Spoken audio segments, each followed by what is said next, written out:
পরিস্থিতি এমন দাঁড়াবে রে আয়েশা, সবাই নিজের নিজের চিন্তায় ব্যস্ত থাকবে, নিজের আমল নামা নিয়ে চিন্তা করবে। আরে দুনিয়ায় কত জুলুমি করেছিলাম, কত রকমের অন্যায় অবিচার করেছিলাম। ووضع الكتاب فترى المجرمين مشفقين مما فيه يقول يا ليتني اتخذت يا ليتني ما لهذا الكتاب لا يغادر صغيرة ولا كبيرة إلا أحصاها। আরে এটা কেমন জিনিস, এমন কেমন জায়গা, ওই জায়গায় সবাই নিজের নিজের চিন্তায় ব্যস্ত থাকবে। এমন চিন্তায় থাকবে, নবী আমার বলেন সকলে চিন্তায় ব্যস্ত থাকবে। কিছু লোক এরকম ভাবে বলবে, চলো না যায় হযরতে আদম আলাইহিস সালাতু ওয়াস সালামের কাছে যায়। সকলে মিলে হযরতে আদম আলাইহিস সালামের কাছে যাবে, যা বলবে আদম, ও আদম, আল্লাহ তাআলা আপনাকে নিজ কুদরতি হাত দিয়ে বানিয়েছেন। আল্লাহ তাআলা আপনাকে বানায়া জান্নাতের মধ্যে ছেড়ে দিয়েছেন। ও আদম, আজকের এই কঠিন বিপদের দিনে আপনি আমাদেরকে একটু রক্ষা করেন, আমাদের জন্য একটু মালিকের দরবারে সুপারিশ করেন। হযরতে আদম আলাইহিস সালাতু ওয়াস সালাম বলবেন, আমি পারবো না, আমি তো বিপদে আছি। এই আলামত হলো দুই রকমের। এক নম্বর আলামত হলো কিয়ামতে কুবরা, দুই নম্বর হলো কিয়ামতে সুগরা। অর্থাৎ কিছু এমন আলামত যেগুলো কিয়ামতের ছোট আলামত, আর এমন কিছু আলামত আছে যেগুলো কিয়ামতের বড় আলামত। কিয়ামতের ছোট আলামতের বিষয়ে রাসূলুল্লাহ সাল্লাল্লাহু আলাইহি ওয়াসাল্লাম বলেন, قال النبي صلى الله عليه وسلم من أشراط الساعة أن يقل العلم। রাসূলুল্লাহ সাল্লাল্লাহু আলাইহি ওয়াসাল্লাম বলেন, কিয়ামতের আগে কিছু শর্ত আছে, ওই শর্তের আগে, ওই শর্তের মধ্য থেকে এক নম্বর শর্ত হলো দুনিয়ায় ইলম কমে যাবে, জ্ঞান শূন্য হয়ে পড়বে। ওয়ায়াদহারাল জাহলু, জাহালাত প্রকাশ পাবে। ওয়ায়াদহারাজ জিনা, জিনা ব্যভিচার প্রকাশ পাবে। ওয়াতাকসুরান নিসা, মহিলারা বাড়তে থাকবে, নারী জাতি বাড়তে থাকবে। ওয়ায়াকিল্লার রিজাল, পুরুষেরা কমতে থাকবে। হাত্তা তাকুনা লিখামসিনা ইমরাআতাল কাইয়িমুল ওয়াহিদ, এমনকি দেখা যাবে একজন পুরুষের অধীনে 50 জন করে নারী থাকবে। দেখা যাবে একজন পুরুষের অধীনে 50 জন করে নারী থাকবে। রাসূলুল্লাহ সাল্লাল্লাহু আলাইহি ওয়াসাল্লাম আরো বলেন, লা ইয়াতিয়ান্না আলান নাসি জামান, আমার উম্মতের মাঝে এমন একটা সময় আসবে, ইয়াতুফুর রাজুলু ফিহি বিসসাদাকাতি মিনাজ যাহাবি, ওই উম্মতেরা স্বর্ণ দিয়ে সদকা দেওয়ার জন্য মানুষদেরকে খুঁজতে থাকবে। সুম্মা লা ইয়াখুযুহা, সুম্মা লা ইয়াজিদু ইয়াখুযুহা মিনহু, কিন্তু ওই মাল গ্রহণ করার জন্য কোনো লোক খুঁজে পাওয়া যাবে না। এমন লোক, এমন উম্মত থাকবে যাদের সম্পদ অনেক হবে, স্বর্ণের দ্বারা সদকা দেওয়ার জন্য মানুষ খুঁজতে থাকবে, কিন্তু ওই মাল গ্রহণ করার জন্য কোনো মানুষ খুঁজে পাওয়া যাবে না। রাসূলুল্লাহ সাল্লাল্লাহু আলাইহি ওয়াসাল্লাম আরো বলেন,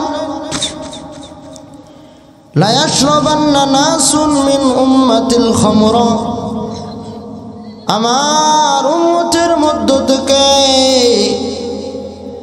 এমন কিছু খবিস উম্মত দেখা যাবে, এই উম্মতেরা মদ পান করবে, শুধু মদ পান করবে না, ওয়ায়ুসাম্মুনাহা বিগাইরি ইসমিহা, এই মদের এক এক রকমের এক এক ধরনের নাম তারা রেখে দিবে। শুধু যে মদ পান করবে তা নয়, এই মদের নানান রকমের নানান ধরনের নাম তারা রেখে দেবে। ويعزف على رؤوسهم بالمعازف والمغنيات, তারা নাচানাচি গান বাদ্যতে ব্যস্ত থাকবে, ঢোল তবলা নাচানাচি গান বাজনাতে ব্যস্ত থাকবে। আজকে আমাদের পরিস্থিতি এমন। এগুলো হলো কিয়ামতের ছোট আলামত। এই সব আলামত প্রকাশ পেয়েছে রাসূলুল্লাহ সাল্লাল্লাহু আলাইহি ওয়াসাল্লাম বড় আলামতের ক্ষেত্রে বলেন, ইন্না সাআতা লা তাকুনু হাত্তা তাকুনা 10 আয়াতিন, ততক্ষণ পর্যন্ত কিয়ামত হবে না যতক্ষণ পর্যন্ত 10 আলামত প্রকাশ না পাবে। খাসফুন ফিল মাগরিবি, এক নম্বর আলামত হলো আরবের পূর্ব দিকে ভূমিকম্প ভূমিধস হবে। ওয়া খাসফুন ফিল মাশরিকি, আরবের পশ্চিম দিকে ভূমিধস হবে। ওয়া খাসফুন ফি জাজিরাতুল আরব, জাজিরাতুল আরবের মধ্যে ভূমিধস হবে। ওয়া দুখান, হঠাৎ দেখা যাবে একটা ধোঁয়া দেখা যায়, এই ধোঁয়া হলো আলামত। রাসূলুল্লাহ সাল্লাল্লাহু আলাইহি ওয়াসাল্লাম বলেন, ওয়াদ-দাজ্জাল এবং দাজ্জালের আবির্ভাব হবে। ওয়া দাব্বাতুল আরদি, জমিন থেকে মাটি থেকে একটা প্রাণী বের হয়ে যাবে, ওই প্রাণী মানুষের সাথে কথা বলা শুরু করে দেবে। মাটি থেকে প্রাণী বের হয়ে মানুষের সাথে কথা বলা শুরু করবে।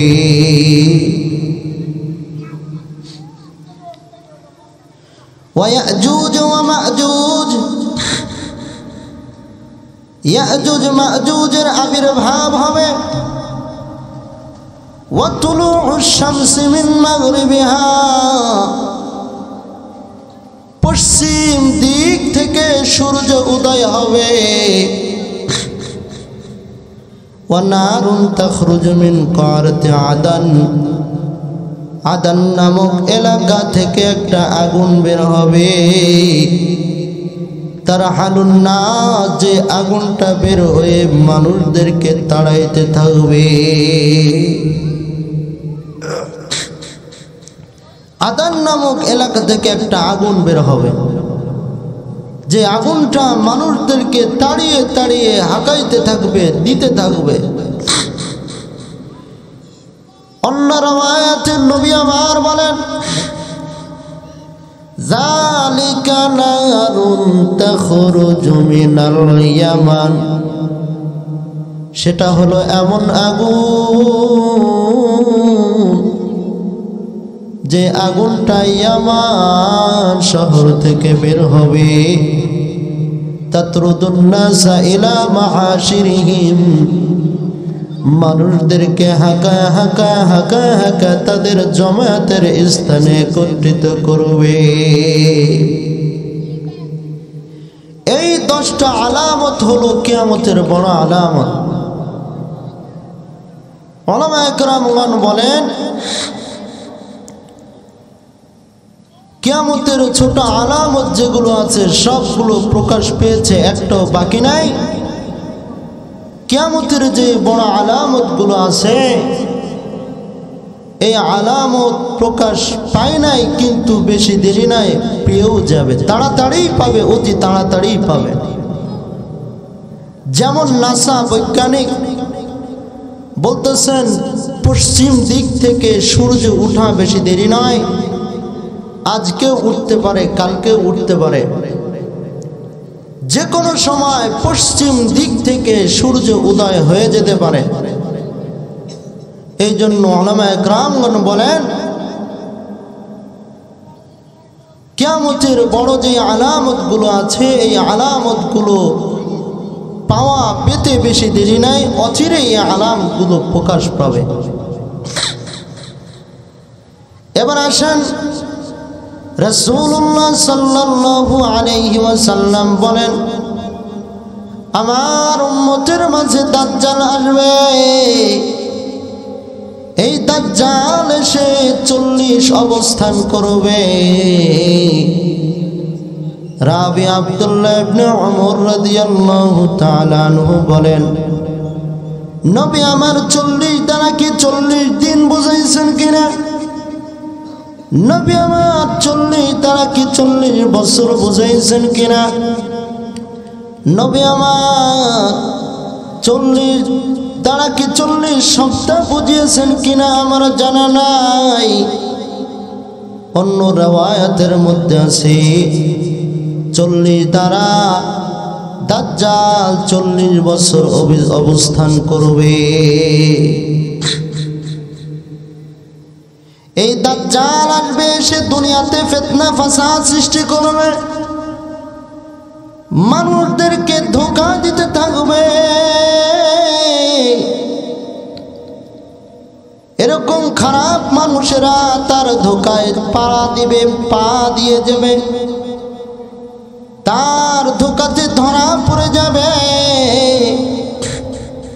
আর ভালো মানুষেরা, ইমানদার মানুষেরা তার ধোঁকায় ধরা পড়বে না। এরপর হযরত ঈসা ইবনে মারইয়াম আলাইহিস সালাতু ওয়াস সালাম দুনিয়ায় আসবেন। ঈসা ইবনে মারইয়াম আলাইহিস সালাতু ওয়াস সালাম দুনিয়াতে এসে দাজ্জালকে খুঁজে বের করে হত্যা করে ফেলবে।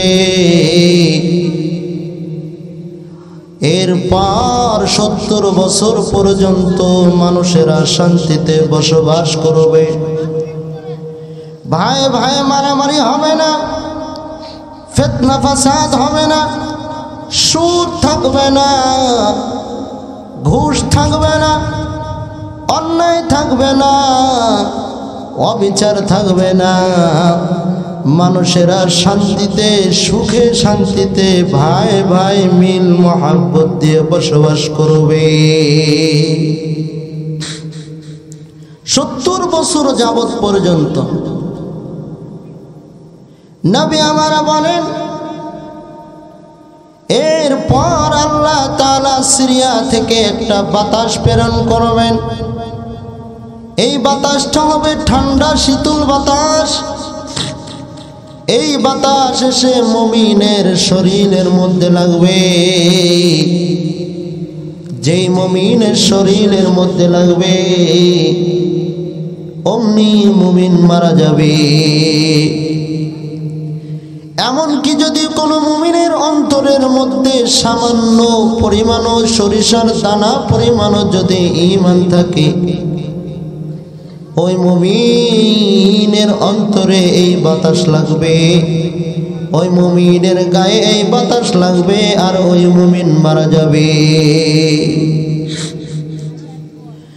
এমনকি যদি কোনো মুমিন মৃত্যুর ভয়ে পাথরের মধ্যে যদি লুকায়, অথবা যদি পাহাড়ের গুহার মধ্যে যা লুকায়, ওই শীতল বাতাস ওই পাথর বা পাহাড়ের মধ্যে প্রবেশ করবে আর ওই মুমিনের শরীরের মধ্যে লাগবে, মুমিন ওখানেই মারা যাবে।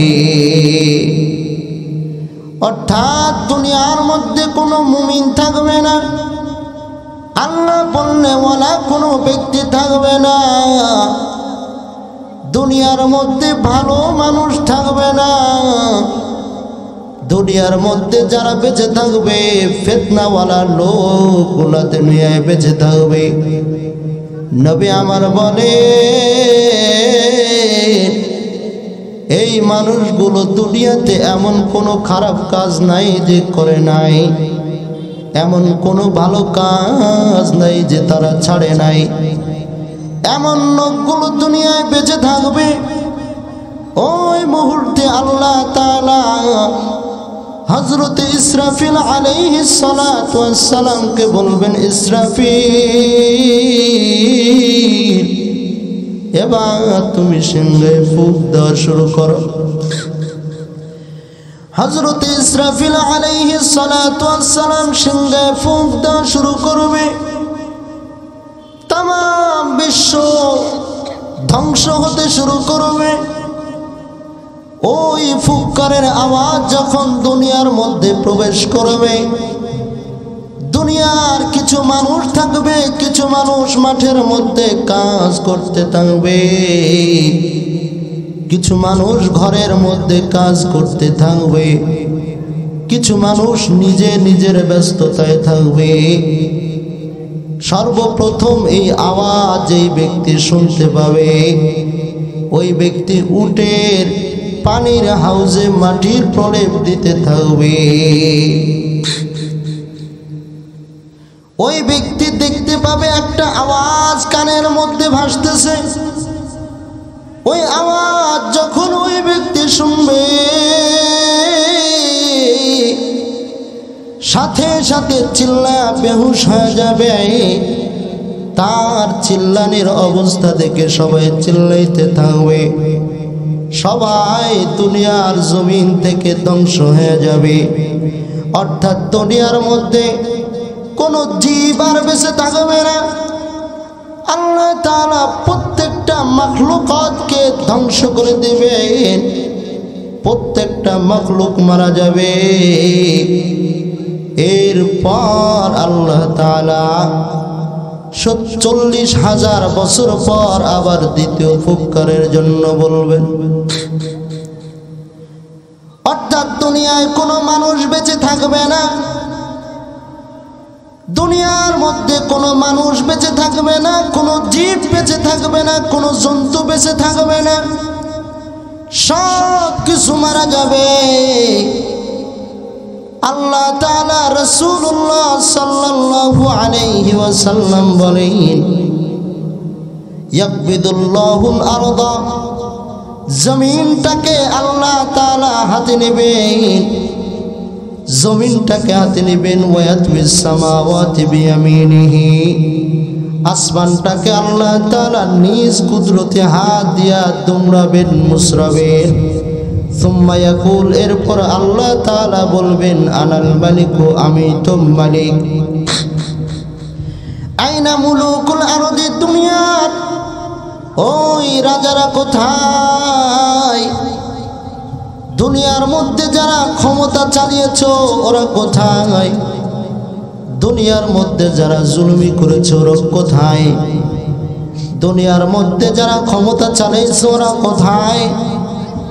অন্য রওয়ায়াতের মধ্যে রাসূলুল্লাহ সাল্লাল্লাহু আলাইহি ওয়াসাল্লাম বলেন, ইয়াতবিল্লাহু আযজা ওয়া জাল্লা সামাওয়াতি ইয়াওমাল কিয়ামাহ, ওই কিয়ামতের দিন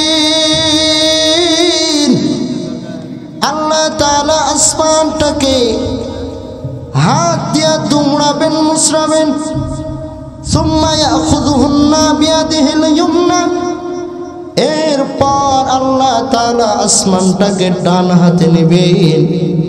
সুম্মা ইয়াকুল, এরপর আল্লাহ তাআলা বলবেন আনাল মালিকু, আমি তো মালিক।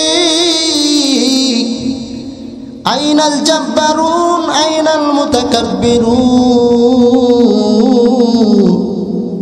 দুনিয়ার অহংকারীরা, দুনিয়ার জালেমেরা কোথায়?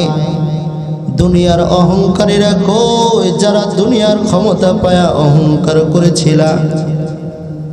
সুম্মা ইয়াতফিল আরদিনা বিশিমালিহি, এরপর আল্লাহ তাআলা জমিনটাকে বাম হাত দিয়া দুমড়াবেন, মুছড়াবেন। সুম্মা ইয়াকুল, এরপর আল্লাহ তাআলা বলবেন আনাল মালিকু, আমি তো মালিক। আইনাল জাব্বারুন, আইনাল মুতাকাব্বিরুন, দুনিয়ার রাজারা কই? যারা ক্ষমতা পায়ার রাজত্ব করছো, রাজত্ব করে যারা অহংকার জুলুম করছো, ওরা কই রে? ওদেরকে খুঁজে পাওয়া যাবে না। আল্লাহ তাআলা নিজেই বলবেন।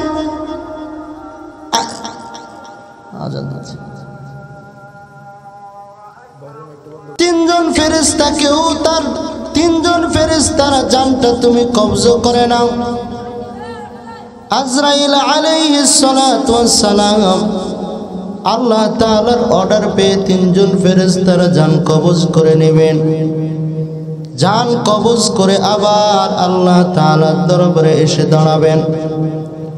আল্লাহ আবার বলবেন আজরাইল, আর কেউ কি বেঁচে আছে কিনা? আজরাইল আলাইহিস সালাতু ওয়াস সালাম আবার গোটা চক্কর দিবে, দিয়া মালিকের দরবারে হাজির হবে। যে বলবে মালিক আর কেউ বেঁচে নাই, আমি বেঁচে আছি আর আপনি বেঁচে আছেন। আল্লাহ তাআলা বলবেন কুল্লু মান আলাইহা ফান ওয়া ইয়াবকা ওয়াজহু রাব্বিকা যুল জালালি ওয়াল ইকরাম। এই যে আজরাইল, গোটা জগৎ ধ্বংস হয়ে যাবে,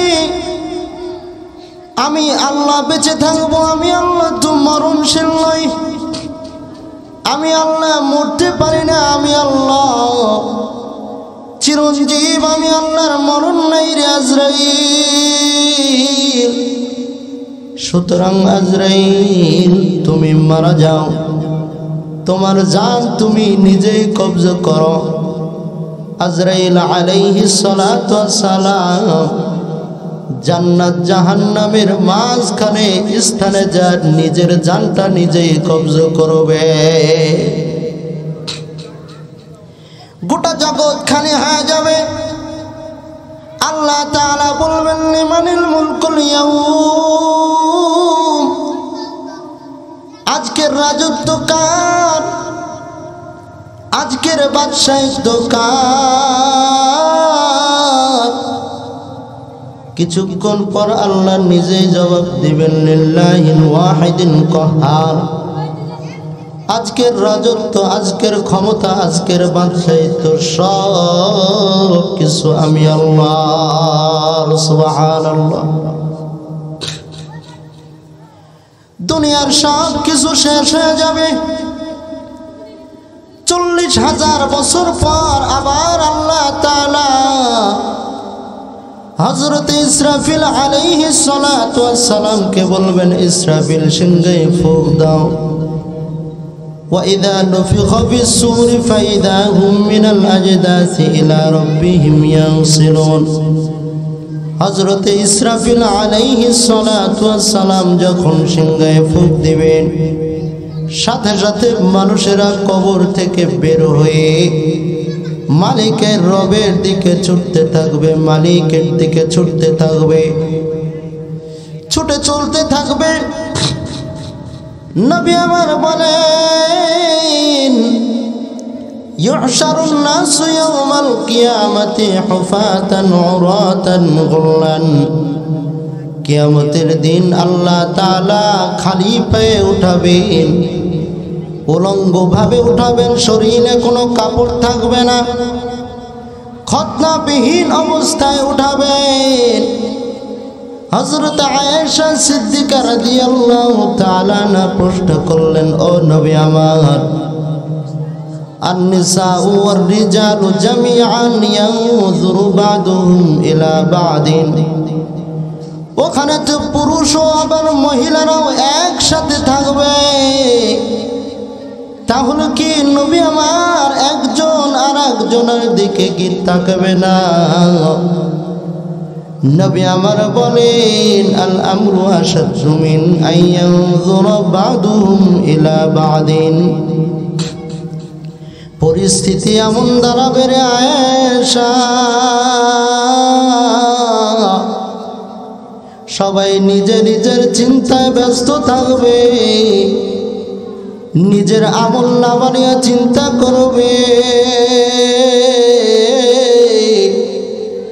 আরে দুনিয়ায় কত জুলুমি করেছিলাম, কত রকমের অন্যায় অবিচার করেছিলাম। ووضع الكتاب فترى المجرمين مشفقين مما فيه يقول يا ليتني ما لهذا الكتاب لا يغادر صغيرة ولا كبيرة إلا أحصاها। আরে এটা কেমন জিনিস, এমন কেমন জায়গা, ওই জায়গায় সবাই নিজের নিজের চিন্তায় ব্যস্ত থাকবে, এমন চিন্তায় থাকবে। নবী আমার বলেন, সকলে চিন্তায় ব্যস্ত থাকবে, কিছু লোক এরকম ভাবে বলবে, চলো না যায় হযরতে আদম আলাইহিস সালাতু ওয়াস সালামের কাছে যায়। সকলে মিলে হযরতে আদম আলাইহিস সালামের কাছে যাবে, যা বলবে, আদম, ও আদম, আল্লাহ তাআলা আপনাকে নিজ কুদরতি হাত দিয়ে বানিয়েছেন, আল্লাহ তাআলা আপনাকে বানায়া জান্নাতের মধ্যে ছেড়ে দিয়েছেন। ও আদম, আজকের এই কঠিন বিপদের দিনে আপনি আমাদেরকে একটু রক্ষা করেন, আমাদের জন্য একটু মালিকের দরবারে সুপারিশ করেন। হযরতে আদম আলাইহিস সালাতু ওয়াস সালাম বলবেন, আমি পারবো না, আমি তো বিপদে আছি। আর এমনি তো আজ এই কঠিন দিনের মধ্যে আল্লাহ তাআলা আজ এত রাগান্বিত আছেন, অন্যদিন এত রাগান্বিত থাকবেন না, আগেও ছিলেন না। সুতরাং আমি আদম পারবো না, তোমরা হযরতে নূহ আলাইহিস সালাতু ওয়াস সালামের কাছে যাও। হযরত নূহ আলাইহিস সালাতু ওয়াস সালামের কাছে যাবে, যা বলবেন, নূহ, আল্লাহ তাআলা আপনাকে রাসূল হিসেবে প্রেরণ করেছেন, সর্বপ্রথম রাসূল হিসেবে আপনাকে প্রেরণ করেছেন। ও নূহ, আপনি একটু আমাদের জন্য সুপারিশ করেন। সংক্ষিপ্তভাবে বলতেছি, নূহ আলাইহিস সালাতু ওয়াস সালাম বলবেন, আমিও পারবো না, যাও তোমরা হযরতে ইব্রাহিম আলাইহিস সালাতু ওয়াস সালামের কাছে যাও। সকলে মিলে হযরতে ইব্রাহিম আলাইহিস সালাতু ওয়াস সালামের কাছে যাবে। হযরতে ইব্রাহিম আলাইহিস সালাতু ওয়াস সালাম বলবেন, আমি পারবো না, যাও তোমরা যাও হযরতে মূসা আলাইহিস সালাতু ওয়াস সালামের কাছে যাও। হযরতে মূসা আলাইহিস সালাতু ওয়াস সালামের কাছে যাবে, যা মূসা আলাইহিস সালাতু ওয়াস সালামের কাছে যা বলবেন, মূসা, আমাদের কঠিন বিপদে আপনি রক্ষা করেন। মূসা নবী বলবেন, আমিও পারবো না, যাও তোমরা হযরতে ঈসা আলাইহিস সালামের কাছে যাও। হযরতে ঈসা আলাইহিস সালামের কাছে যা বলবে, ঈসা নবী বলবেন, আমিও পারবো না। সকলে যা হযরতে ঈসা নবী বলবেন, যাও তোমরা হযরতে মুহাম্মদুর রাসূলুল্লাহ সাল্লাল্লাহু আলাইহি ওয়াসাল্লামের কাছে যাও। সকলে মিলে হযরতে মূসা, হযরতে নবী করিম সাল্লাল্লাহু আলাইহি ওয়াসাল্লামের কাছে যাবে, যা বলবেন নবী আমার আজকের এই কঠিন বিপদের দিনে আপনি ছাড়া রক্ষা করার কেউ নাই, আপনি আমাদের জন্য একটু সুপারিশ করেন। নবী আমার আল্লাহ তাআলার আরশের নিচে যা সিজদায় পড়ে যাবেন, আল্লাহ তাআলার আরশের নিচে যা সিজদায় পড়ে যাবেন, অনেকক্ষণ পর অনেক দিন পর আল্লাহ তাআলা নবীকে বলবেন নবী আমার আপনি মাথা উঠান। নবী মাথা উঠাইলে আল্লাহ তাআলা বলবেন আজকের এই কঠিন বিপদের দিনে আপনি যা যাবেন নবী আমি আল্লাহ আপনাকে তাই দিয়ে দিব। সুবহানাল্লাহ। নবী আমার বলেন আল্লাহ উম্মতি আমার উম্মতের কি অবস্থা হবে? আল্লাহ তাআলা বলবেন যান যান, ওই যে বাবুল আইমান নামক যে দরজাটা দেখতেছেন জান্নাতের, ওই বাবুল আইমান নামক জান্নাতের দরজা দিয়া আপনার উম্মতদেরকে আপনি জান্নাতের মধ্যে নিয়ে যান। সুবহানাল্লাহ। ওই দিন কোন নবী সুপারিশ করতে পারবেন না, শুধুমাত্র রাসূলুল্লাহ সাল্লাল্লাহু আলাইহি ওয়াসাল্লাম সুপারিশ করবেন, অন্য কোন নবীর বৈশিষ্ট্য থাকবে না, শুধু রাসূলুল্লাহ সাল্লাল্লাহু আলাইহি ওয়াসাল্লাম সুপারিশ করবেন। ওই দিন অন্য কোন নবীর সুপারিশ করার জন্য কোনো অনুমতি থাকবে না, শুধু রাসূলুল্লাহ সাল্লাল্লাহু আলাইহি ওয়াসাল্লামেরই সুপারিশ করার অনুমতি থাকবে। তো রাসূলুল্লাহ সাল্লাল্লাহু আলাইহি ওয়াসাল্লাম আমাদের শেষ নবী, ওই নবীকে আমরা চিনলাম না, জানলাম না, মানার চেষ্টাও করি না, ওই নবীর সুন্নত অনুযায়ী আমল করার চেষ্টাও করি না। অথচ দেখেন ওই নবী আমাদের জন্য কত দরদ, নিজের বাবার নাম বলবেন না, নিজের মার নাম বলবেন না, নিজের আত্মীয় স্বজনের নাম বলবেন না, উম্মতি উম্মতি উম্মতি, আমার উম্মতের কি অবস্থা। এই জন্য ভাই আসুন আমরা সুন্নতের পাবন্দি করি, জীবনকে ইসলামের মধ্যে রাসূলের সুন্নত অনুযায়ী আল্লাহর হুকুম অনুযায়ী জীবনটাকে পরিচালনা করার চেষ্টা